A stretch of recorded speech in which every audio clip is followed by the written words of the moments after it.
ओम शांति। आज बाबा की वाणी है 8 जुलाई 2022। आज के मुरली का इसेंस है। आज बाबा ने हम बच्चों को बार बार याद दिलाया कि बच्चों तुम्हारा समय बहुत अमूल्य है, इसलिए इसको व्यर्थ बातों में बर्बाद नहीं करना। बाबा कहते हैं, मीठे बच्चे, वाहियात अर्थात व्यर्थ बातों में तुम्हें अपना अमूल्य समय बर्बाद नहीं करना है, बाप की याद से ही आबाद होना है। प्रश्न में बाबा ने पूछा, बाप दादा दोनों ही निरहंकारी बन बच्चों के कल्याण के लिए कौन सी राय देते? बाबा ने कहा कि बच्चे सदैव समझो कि हमें शिव बाबा पढ़ाते, भले ब्रह्मा बाबा भी तुम्हें पढ़ा सकते, लेकिन शिव बाबा को याद करने से कल्याण है।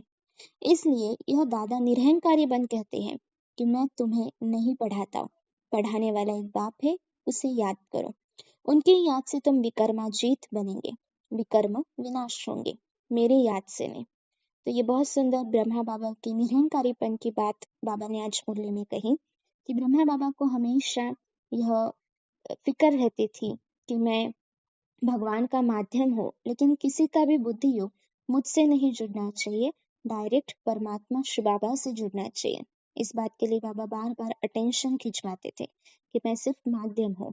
तो ये बाबा का निरहंकारीपन था कि जो सृष्टि की सर्वोच्च आत्मा है, उन्होंने भी यह पुरुषार्थ किया। तो हम बच्चों के लिए ये बात सीखने की है कि हम भी ऐसे निरहंकारी बने कि चाहे हम किसी को भी परिचय देने के निमित्त बने, किसी को भी पालना देने के निमित्त बने या ज्ञान सुनाने के निमित्त बने, लेकिन हम सिर्फ माध्यम है, कराने वाला करा रहा है। इस प्रकार से हमें निरहंकारी बनना है, जो हमें उल्टा नशा या उल्टा अहंकार कभी भी न चढ़े, और साथ साथ सभी का बुद्धियोग बाप से, एक बाप से जुड़वाना है। फिर बाबा ने आज बच्चों के लिए हम बच्चों के लिए विशेष कहा कि मैं तुमको राजयोग सिखाने आता हूँ। तो जैसे स्टूडेंट के बुद्धि में होता है ना कि फलाने टीचर हमको पढ़ाते, वैसे तुमको भी यह हमेशा बुद्धि में होना चाहिए कि पतित पावन परमपिता परमात्मा जो ज्ञान के सागर है, वह हमें इस ब्रह्मा तन के द्वारा पढ़ा रहे हैं। बाबा ने कहा सत्संग भी किस्म किस्म के होते, वहां तो कहेंगे कि फलाने महात्मा हमको फलाने शास्त्र सुनाते, भिन्न भिन्न शास्त्र सुनाते, तो जन्म जन्मांतर यही सुनते आए, लेकिन अभी तुम्हें यहाँ बैठे बैठे बाबा को याद करना है। बाबा ने कहा कि हमेशा यह ध्यान रखो कि शिव बाबा हमको पढ़ाते, न कि ब्रह्मा। बाप और दादा दोनों ही निरहंकारी हैं।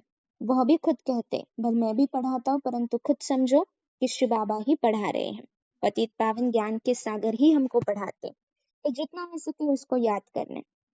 आज बाबा ने विशेष कहा कि उठते बैठते मेरे को याद करने का पुरुषार्थ करो, इसमें कमाई बहुत है, तो इसमें हेल्थ भी बहुत अच्छी मिलेगी। आज कहा कि कभी भी टाइम वेस्ट नहीं करना, hear no evil talk no evil, सिवाय ज्ञान और योग के कोई भी वाहियात बातें नहीं करनी है। जिसमें ज्ञान कम है तो जरूर अज्ञानी होगा, जुर्मे जुगमे करते रहेंगे, तो ऐसी बातें कभी नहीं सुनना। आज खास बाबा ने पहले तो सुनने के लिए श्रीमत दी है कि अगर कोई ऐसा देखते कि वाहियात बातें सुनाते, तो समझो कि हमारा दुश्मन है, फालतू बातें सुनाकर टाइम वेस्ट कर रहा है। तो बाप कहते हैं ऐसी फालतू बातें सुनो नहीं, जैसे किसी की ग्लानी है, कोई के लिए कुछ कहेंगे, तो अर्थात झुरमे जुगमे अर्थात पर चिंतन की बातें सुननी नहीं, क्योंकि उसमें ज्ञान नहीं है। तो और सुनते भी हैं तो सुनाकर नुकसान भी करते रहेंगे। इसलिए बाबा ने कहा सर्विस पर तत्पर रहो, लेकिन खास यह व्यर्थ बातें वाहियात बातें न सुनो न सुनाओ। बाबा ने चित्रों पर समझाने के लिए कहा है कि जितना चित्रों पर समझाएंगे उतना धारणा होगी। तो यहाँ बैठे बैठे ख्याल करो, चित्रों को देखो, ज्ञान का मनन चिंतन करो, और ऐसी ऐसी बातें करते हुए अपने को बहलाओ। लेकिन दुनिया के समाचार, फलानी ऐसी है, उसने ऐसा किया, ऐसे सुनते और सुनाते मुफ्त में अपना समय बर्बाद करते। तो बाबा ने कहा तुम बहुत आबाद हो रहे हो, तो बाप और सृष्टि चक्र को याद करना तो बड़ा सहज है। इस संगम युग का तो किसी को पता नहीं, सतयुग में सब पावन थे और अब सब पतित हैं। तो यहाँ पे जो पापात्माओं की दुनिया है, जिसमें अजामिल जैसे भी पापी हैं, तो इसमें कोई चैन नहीं। बाबा ने कहा पुण्य आत्माओं की दुनिया में चैन है, लेकिन किसी की बुद्धि में नहीं कि चैन मिलती कहाँ है, अर्थात सुकून कहाँ मिलता है, क्योंकि यहाँ है ही दुखधाम। बाबा ने कहा बड़े बड़े महल बनाते, लेकिन रास्ता तो सारा पतित बनाने का ही है ना, इसलिए तो भारत की इतनी कीर्ति कला हुई। फिर बाबा ने आज एक बात समझाई कि जैसे सब गिराने वाले हैं, इसमें बाकी अंधश्रद्धा की कोई बात नहीं है। जैसे टीचर कहते हैं कि मैं तुमको बीए पढ़ाता हूँ, तो झूठ थोड़ी हो सकता। इस लौकिक स्कूल की बाबा ने बात की, वो अंधश्रद्धा नहीं है ना, वो पढ़ाई है। वैसे बाबा भी कह रहे कि मैं तुमको सहज राजयोग सिखाकर राजाओं का राजा बनाता हूँ, स्वर्ग का राजा बनाता हूँ। और स्वर्ग का राजा और नर्क का राजा बनने में तो रात दिन का फर्क है। बाबा ने कहा नर्क में अर्थात द्वापर युग में दान पुण्य से राजा बनते, और स्वर्ग का राजा पढ़ाई से बनते। वो अल्पकाल का सुख है और ये बेहद का सुख है। बाबा ने कहा सारी सृष्टि जो दुखधाम हो गई है उसको सुखधाम शांति धाम बनाना, यह बाबा का प्लान चल रहा है। तो यही तुम बच्चे भी जानते हो। फिर बाबा ने कहा कि राजयोग सीखते सीखते तुम वही सुखधाम में जाएंगे, हिसाब किताब चुकतू कर शांति धाम में पहले जाएंगे। बाकी दुनिया वालों को तो पता ही नहीं है कि सुखधाम और शांति धाम क्या है। बाबा कहते सन्यासी जो निवृत्ति मार्ग वाले हैं वो कभी सुख का रास्ता नहीं बता सकते, क्योंकि उन्होंने कभी अनुभव ही नहीं किया है। तो बाबा को तरस पड़ता है कि इन्हों को सुखधाम और शांति धाम में कैसे ले जाऊं। वैसे तुम बच्चों को भी तरस आना चाहिए कि बाप का परिचय कैसे देना है। पिछले कुछ दिनों से बाबा हम बच्चों को 2 बातों पे खास अटेंशन खिंचवा रहे कि सबको बाप का परिचय दो और याद की यात्रा में तत्पर हो। बाबा ने कहा माया ने बुद्धि का ताला बिल्कुल बंद कर दिया है, जो इतनी सहज बात भी नहीं समझ सकते। फिर बाबा ने हम बच्चों को ध्यान खिंचवाया कि आपस में झुरमे झुरमे बहुत करते, टाइम बर्बाद करते। ऐसी बातें कभी कानों से सुनना नहीं, क्योंकि झुरमे झुरमे करते करते व्यर्थ बातें सुनते सुनते पाप आत्मा बन जाएंगे। इसलिए बाबा ने कहा खास यह बातें नहीं सुनना है।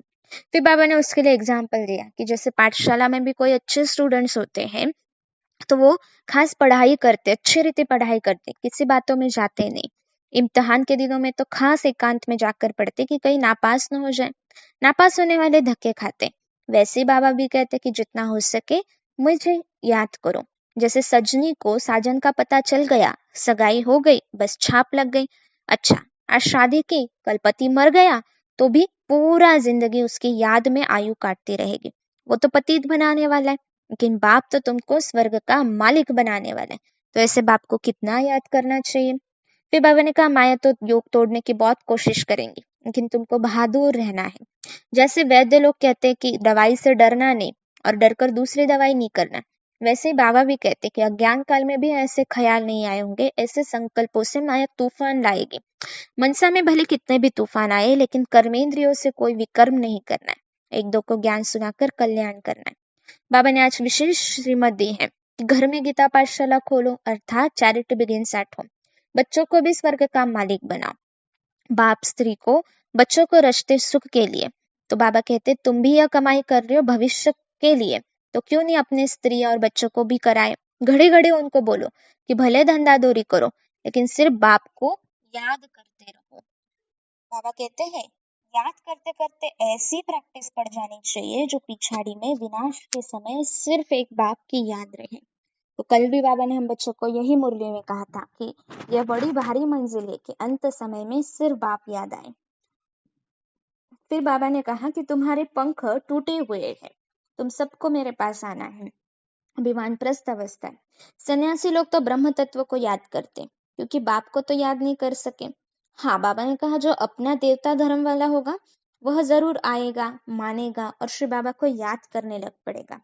फिर बाबा ने हमें एग्जाम्पल दिया कि तुम बाजली का खेल खेलते हो, अर्थात एक वर्ण से दूसरे वर्ण में ऐसे चक्र लगाते रहते हो। ब्राह्मण है सबसे ऊंच, ब्राह्मणों की चोटी है ना, तो तुम ही बाजली खेलते हो। इसमें 84 जन्मों का ज्ञान सेकंड में मिल जाता है। जैसे बाजली खेलते खेलते तीर्थों पर जाते, बड़ी भावना से जाते, लेकिन बाबा ने कहा आजकल तो भक्ति भी तमो प्रधान हो गई, तीर्थों पर भी जाकर शराब आदि पीते। आदत होती है तो छिपाकर जेब में बोतल ले जाते। रथ जो बाबा का है वो सब इन चीजों का अनुभवी है। बाबा ने कहा रथ भी मैंने पूरा अनुभवी लिया। इसको भी कहता हूँ कि तुमने बहुत गुरु किए, सत्संग किए, अब वह सब भूल जाओ और मैं जो सुनाता हूँ वह सुनो। बाबा ने कहा कि भगवान ने अर्जुन को कहा रथ तो वास्तव में यह है, और रथ में जो रथी है वह शिव बाबा है, और तुम सब अर्जुन हो। कोई एक अर्जुन नहीं है, लेकिन हम सब सत्य गीता ज्ञान सुनने वाले, ज्ञान का अर्जन करने वाले सच्चे सच्चे अर्जुन है। फिर बाबा ने कहा कि भक्ति की भी डिपार्टमेंट अलग है और ज्ञान की अलग है। ज्ञान देने वाला एक बाप है, बाकी सब है भगत। तो बाबा कहते हैं कि दुनिया को पूछो कि जैसे जानते हमारा लौकिक फादर है, तो क्यों नहीं हेवनली गॉड फादर को याद करते हो? सिर्फ दुख के समय क्यों करते हो? तो जरूर उसने कभी तो आकर इतनी सुख शांति दी है, जो दुख के समय उसको ही याद करते हो। फिर बाबा ने कहा कि सबसे तोड़ निभाने, मित्र संबंधियों आदि के पास भी जाना है, ऑफिसर्स के पास भी जाना है, सबसे ताल्लुक रखने, बड़ी युक्ति से उनको भी ज्ञान रत्नों का दान देना है। शादी में भी जाना है तो सेवा अर्थ। बाबा ने कहा तुम गुप्त अहिंसक से ना हो, तुम्हें किसी भी प्रकार की हिंसा नहीं करनी, दुख नहीं देना। अभी ये जो बाबा ने कहा कि शादी में जाना है जो सेवा अर्थ, तो वो खास सिर्फ गृहस्थी, जो गृहस्थी ट्रस्टी भाई बहने हैं, घर गृहस्थी वाले, जिनको तोड़ निभाना आवश्यक है, उनके लिए बाबा ने ये श्रीमत दी। बाकी सरेंडर या कन्याकुमार, उनके लिए यह नहीं है। बाकी शादी में वह भी जाए तो सेवा अर्थ जाए, ऐसे बाबा ने कहा है खास गृहस्थियों के लिए। फिर बाबा ने कहा धारणा के लिए मुख्य सार में कि उच्च पद पाने के लिए अपनी पढ़ाई में तत्पर रहना है, झुरमे झुगमे की व्यर्थ बातें नहीं सुननी, अपना समय व्यर्थ नहीं गंवाना है, एक दो को ज्ञान सुनाकर कल्याण करना है, कभी भी मनसा तूफानों के वश हो कर्मेंद्रियों से कोई भी विकर्म नहीं करना है। आज विशेष बाबा ने अपना समय व्यर्थ बातों में गंवाने के लिए मना किया हुआ है। कोई अगर बातें सुनाता भी है तो बाबा ने कहा वो मत सुनो, ऐसा समझो कि वह आपका दुश्मन है। फिर वरदान में बाबा ने कहा सर्व शक्तियों रूपी बर्थ राइट को हर समय कार्य में लगाने वाले मास्टर सर्वशक्तिवान भव। बाबा ने कहा सर्व शक्तियां बाप का खजाना है, तो बाप के खजाने पर बच्चे का अधिकार है, तो जैसे जो बाप का सो मेरा। फिर अधिकार वाले को जैसा भी चलाओ वह चलेगा। ऐसे ही सर्व शक्तियां जब भी अधिकार में होंगी तब नंबर 1 विजय बन सकेंगे। तो चेक करें कि हर शक्ति समय पर काम में आती है, हर परिस्थिति में अधिकार से शक्ति को यूज करो। बहुत काल से शक्तियों रूपी रचना को कार्य में लगाने का अभ्यास हो, तब कहेंगे मास्टर सर्वशक्तिवान। तो आज खास हम यह स्वमान ध्यान में रखेंगे कि हम मास्टर सर्वशक्तिवान हैं। स्लोगन में बाबा ने कहा कोई भी महान कार्य सभी के उमंग उत्साह से ही संभव होता है। ओम शांति।